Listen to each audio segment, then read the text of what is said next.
Hello everyone, कैसे हैं आप साहब। मैं उम्मीद करता हूं कि बहुत अच्छे होंगे और अपनी पढ़ाई को बहुत अच्छे से कर रहे होंगे। मैं आकाश कुमार बढ़ाना आईसीटी वर्चुअल क्लासरूम में आपका बहुत बहुत स्वागत करता हूं मेरे प्यारे बच्चों। जैसा आपको पता है मेरे प्यारे बच्चों, बेसिकली हमारी आपकी जो है 9th क्लास है, अरेंजमेंट लेने के लिए मैं आया हूँ। तो आज हम लोग बात करेंगे आपका पॉलिटिकल साइंस। क्लियर है? और पॉलिटिकल साइंस के अंतर्गत जो है मेरे प्यारे बच्चों, हम लोग चैप्टर नंबर 3 को देखेंगे। और चैप्टर नंबर 3 में हम लोग जो है आपका बात करने वाले हैं चुनावी राजनीति की। और बड़ा ही पॉपुलर मुद्दा रहता है आपका चुनावी राजनीति। कहीं भी आप पहुंच जाइए, आजकल बिहार के इलेक्शन चल रहे हैं, तो आप इसको बड़ा अच्छे से समझ सकते हैं, बड़ा अच्छे से थोड़ा सा देख सकते हैं और महसूस भी कर सकते हैं चुनावी राजनीति को। अच्छा, अगर मैं आपसे पूछूं कि चुनावी राजनीति क्या है, आप इसको किस तरह देखते हैं? चलिए आगे बढ़ जाए, हम बात करते हैं परिचय को। अध्याय 1 में हमने देखा है कि लोकतंत्र के लिए यह ना तो संभव है ना ही जरूरी है कि लोग सीधे शासन करें। समय पर लोकतंत्र सबसे अच्छा आम स्वरूप लोगों द्वारा अपने प्रतिनिधियों के माध्यम से शासन चलाने का है। इस अध्याय में हम देखेंगे कि किसी लोकतंत्र के प्रतिनिधि का चुनाव कैसे होता है, इसको समझने का प्रयास करेंगे। लोकतंत्र में चुनाव क्यों जरूरी है, क्यों उपयोगी है, इसे समझेंगे और कोशिश करेंगे कि विभिन्न आपके दलों में चुनावी द्वंद्व लोग किस प्रकार हैं, और ये सवाल भी उठाएंगे कि किन चीजों के कारण चुनाव लोकतंत्र में होता है और हम लोकतंत्र के और गैर लोकतांत्रिक चुनाव का जो अंतर है वो भी कर पाएंगे। इसी को हम लोग देखेंगे और इसी पर हम लोग बात भी करेंगे। क्लियर है? आगे देखते हैं। अध्याय के बाकी हिस्सों में इन पैमानों के आधार पर भारत में हुए चुनाव का मूल्यांकन भी करेंगे। अब जो पैमाने दिए हैं हम उनको भी पढ़ेंगे और उन पैमानों के बेस पर जो आपके चुनाव हुए हैं उन चुनावों का आपका मूल्यांकन करेंगे और चुनाव के प्रत्येक चरण यानी कि चुनाव के क्षेत्रों की सीमा निर्धारण से चुनाव परिणाम की घोषणा तक पर नजर डालेंगे। हर चरण में यह सवाल पूछे जाएंगे कि क्या होना चाहिए, प्रत्येक चुनाव क्या होता है, और इस अध्याय के आखिर में हम इस सवाल पर भी विचार करेंगे कि भारत में हुए चुनाव निष्पादन और स्वतंत्र ढंग से हुए हैं, ठीक, और या नहीं, ये भी देखेंगे हुए कि नहीं हुए। हम निष्पादन और स्वतंत्र चुनाव कराने के लिए चुनाव आयोग की भूमिका पर भी आपका विचार करेंगे। तो इस तरीके से देखेंगे कि भैया चुनाव कैसे होते हैं लोकतंत्र में। जो आपका पैटर्न चुना गया है कि जनता सीधे आपका सीधे शासन नहीं करती, वो अपने प्रतिनिधियों के माध्यम से शासन करती है और लोकतंत्र में प्रतिनिधि चुनाव जनता करती है। कैसे चुन के आते हैं, दो दलों के बीच या विभिन्न दलों के बीच द्वंद्व होता है, जिसको सर्वाधिक मत आपके मत मिलते हैं वही व्यक्ति जीत के आता है। क्लियर है? ये हमने देखा।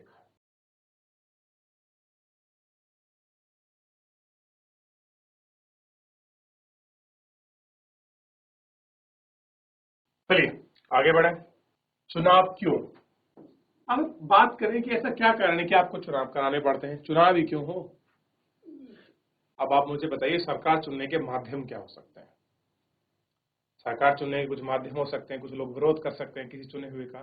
कैसे? अगर हम किसी को नियुक्त कर दें, लेकिन जब जनता चुनती है तो विरोध की गुंजाइश ना के बराबर हो जाती, होती ही नहीं। ऐसे ही हम एक चीज को समझने का प्रयास करेंगे। एक हमको दिया गया उदाहरण हरियाणा के विधानसभा चुनाव से हम लोग इस चीज को पढ़ेंगे और थोड़ा जानकारी आपका जुटाएंगे। आधी रात के बाद का समय है, उत्सुक भीड़ शहर के चौराहे के पास पिछले 5 घंटे से अपने नेता के आने का इंतजार कर रही है। आधी रात हो गई है, कोई जगह है और उत्सुक है कि हमारा नेता हमारे बीच आने वाला है कि नेता बस अब आने ही वाले हैं। जब कोई गाड़ी पास से गुजरती है तो लोग नेता को देखने के लिए उम्मीद से उठ खड़े होते हैं और मानो लगता कि हमारे नेता आ रहे हैं। यह नेता है कि श्री देवीलाल हरियाणा संघर्ष समिति के प्रमुख, जो गुरुवार को उस रात बाप के करनाल में भाषण देने वाले आने वाले हैं। 76 वर्ष में इस नेता ने आजकल जरा भी फुर्सत नहीं है। राजनीतिक कार्यक्रम सुबह 8 बजे से शुरू होकर रात 11 बजे तक चलते हैं। कैसे होते हैं? सुबह 8 बजे से 11 बजे तक। सुबह उन्होंने 9 चुनावी सभाओं को भाषण दिया। पिछले 23 महीने से वे लगातार जनसभाएं कर रहे हैं और चुनाव की तैयारी कर रहे हैं। तो इसी तरीके से वो लगातार लगे हुए हैं और चुनाव सभा इत्यादि ये सारी चीजें कर रहे हैं और आप इनको देख सकते हैं। तो एक आपको कुछ एग्जाम्पल से और अच्छे से क्लियर हो जाएगा। क्लियर है?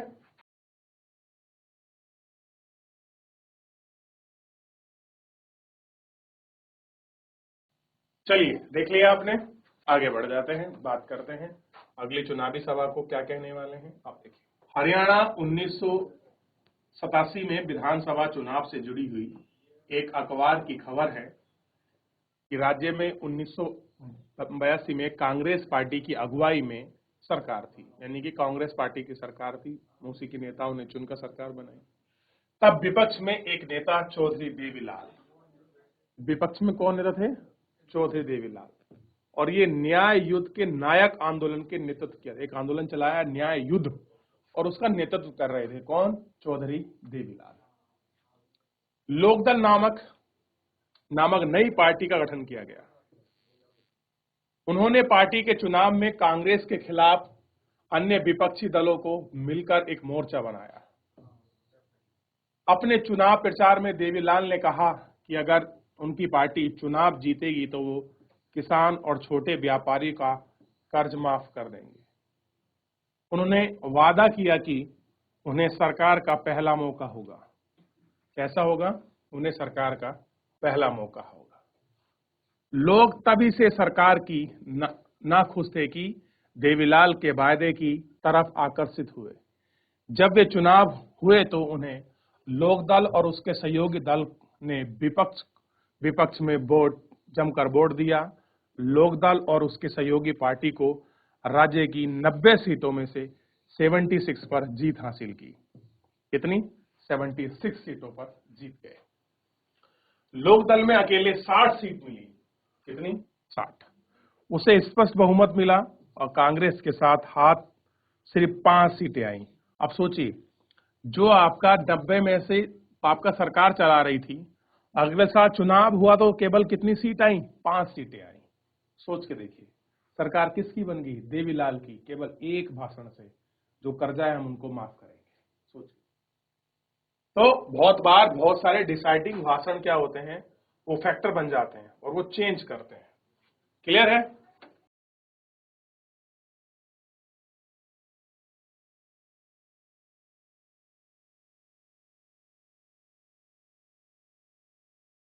चलिए, चुनावी नतीजों की घोषणा के बाद तत्कालीन मुख्यमंत्री ने अपना पद छोड़ दिया। अब जैसे चुनाव की घोषणा हुई तो दूसरी पार्टी जीत गई तो पहले वाले मुख्यमंत्री को इस्तीफा देना होता है। लोकदल के नवनिर्वाचित विधायक दल ने देवीलाल को अपना नेता चुना और राज्यपाल ने देवीलाल को नए मुख्यमंत्री के रूप में शपथ दी और निमंत्रण दिया। चुनावी नतीजों की घोषणा की गई। 3 घंटे के अंदर मुख्यमंत्री बन गए और मुख्यमंत्री पद की शपथ लेने के बाद ही सरकार ने एक आदेश जारी किया कि छोटे किसान, खेतिहर, मजदूर और छोटे व्यापारी को बकाया ऋण माफ कर दिया जाए। बैठकर पहली घोषणा क्या हुई? कि उनके ऋणों को माफ कर दिया जाए। ठीक। और पार्टी में राज्य के 4 वर्षों तक शासन किया। अगले चुनाव 1991 में हुए। इस बार पार्टी को लोगों का समर्थन नहीं मिला।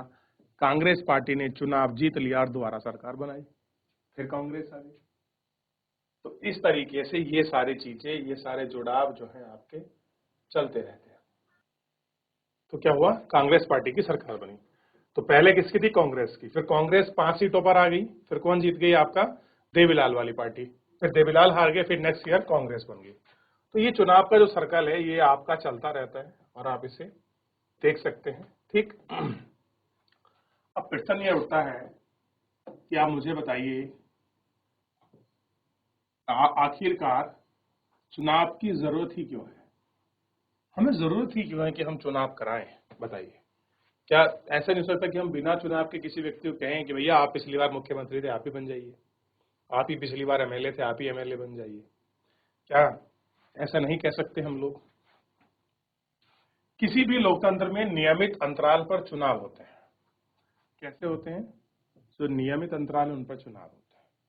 दुनिया के 100 से अधिक देश हैं जहां पर जनप्रतिनिधियों को चुनने के लिए चुनाव होते हैं, और हम जानते हैं कि अनेक ऐसे देश हैं जहां लोकतांत्रिक नहीं है,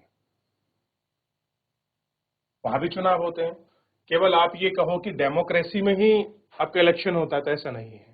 और बहुत जगह हैं जहां पर डेमोक्रेसी नहीं है लेकिन इलेक्शन होता है, वहां भी चुनाव होते हैं। पर हमें चुनाव की जरूरत क्यों है? अब मेन क्वेश्चन तो यही है कि आखिर में हमें चुनाव ही क्यों चाहिए, क्यों होता है चुनाव, जरूरत ही क्यों है?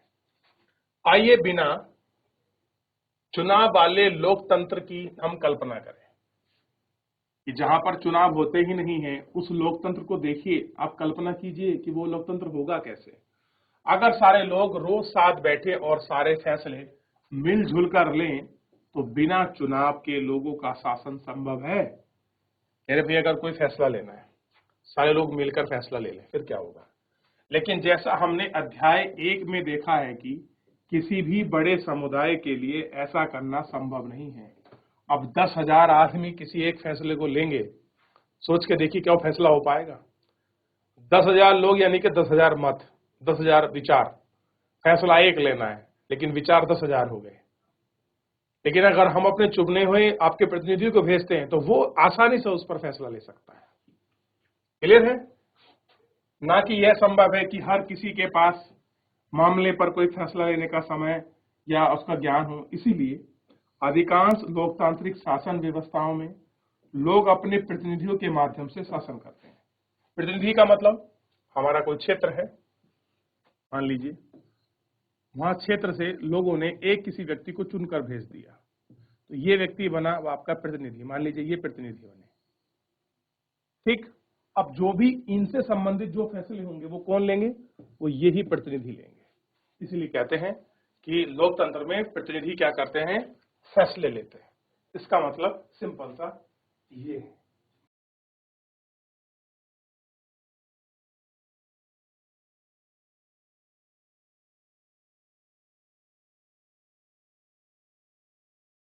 आगे बढ़ जाए। क्या चुनाव के बिना लोकतांत्रिक ढंग से प्रतिनिधियों का चुनाव किया जा सकता है? आइए एक ऐसी जगह के बारे में हम कल्पना करें जहां प्रतिनिधियों का चुनाव उम्र और अनुभव के आधार पर किया जाता है। किसके? उम्र और अनुभव। ऐसी ही जगह की आप कल्पना करें जहां प्रतिनिधि का चुनाव शिक्षा और ज्ञान के आधार पर होता है।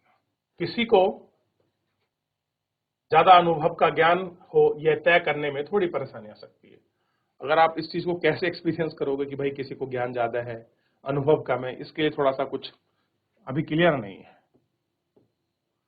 यह तय करने की थोड़ी सी आपकी परेशानी आ सकती है, और यह मान लें कि लोग मिलजुल कर इन परेशानियों को दूर कर लेंगे। स्पष्ट है कि फिर भी ऐसी जगह पर चुनाव की जरूरत नहीं रहेगी। लेकिन क्या फिर हम ऐसी व्यवस्था में लोकतंत्र कह सकते हैं? हम कैसे पता करेंगे कि लोगों का उनका प्रतिनिधि पसंद है या नहीं? यह व्यवस्था कैसे करेंगे? प्रतिनिधि हैं, लोग इसकी इच्छा के अनुरूप शासन करेंगे। इस चीज की व्यवस्था कैसे करेंगे जो प्रतिनिधि लोगों को पसंद ना हो वो अपने पद पर ना बने रहें? इसके लिए ऐसी व्यवस्था करने की जरूरत है जिससे लोग आपका नियमित अंतराल पर अपने प्रतिनिधियों का चुन सकें, और अगर इच्छा हो तो उन्हें बदल भी सकें। इस व्यवस्था का नाम चुनाव है। कैसा है? चुनाव। ताकि व्यवस्था है, अंतराल है, चेंज है, हर अंतराल में बदल सके। ये ना रहे कि भैया एक बार चुना गया पूरी जिंदगी वोट होना है। नहीं नहीं नहीं, बदलाव जरूरी है, इसलिए रखा गया है चुनाव। क्लियर है?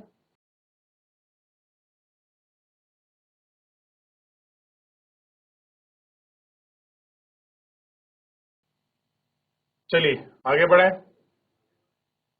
अब देखिए,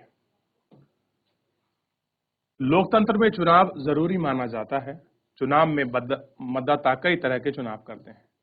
वे अपने कानून बनाने का चुनाव कर सकते हैं, वे सरकार बनाने और वहाँ बड़े फैसले के लिए आपका चुनाव कर सकते हैं। वे सरकार और उसके द्वारा चुने जाने वाले कानून की दिशा में पार्टी के रूप में काम कर सकते हैं। तो अलग अलग मुद्दों पर अलग अलग तरीकों पर ये सारी चीजें निर्धारित और प्रेषित की जाती हैं, जिसके आधार पर ये सारे फैसले, ये सारे चुनाव, ये सारे बिंदुओं को रखा जाता है। क्लियर है? चलिए, ध्यान रहेगा इतना। यहाँ तक कोई डाउट, कोई क्वेरी किसी बच्चे का? आगे बढ़ेंगे फिर, एक बार देख लीजिए पूरे में। चलिए, आपको चुनाव प्रक्रिया समझ आई होगी।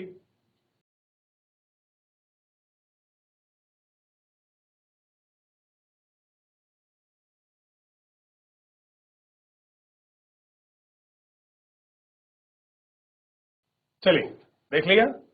तो मेरे प्यारे बच्चों, आप लोग एक बार थोड़ा सा इसको घर पर जाकर देखिए, पढ़िए, ताकि आपको चीजें क्लियर हो जाएं, आप उनको अच्छे से पढ़ सकें, जान सकें, देख सकें। फिलहाल मेरे प्यारे बच्चों, आज के इस लेक्चर में इतना ही। मिलते हैं नेक्स्ट लेक्चर में। धन्यवाद।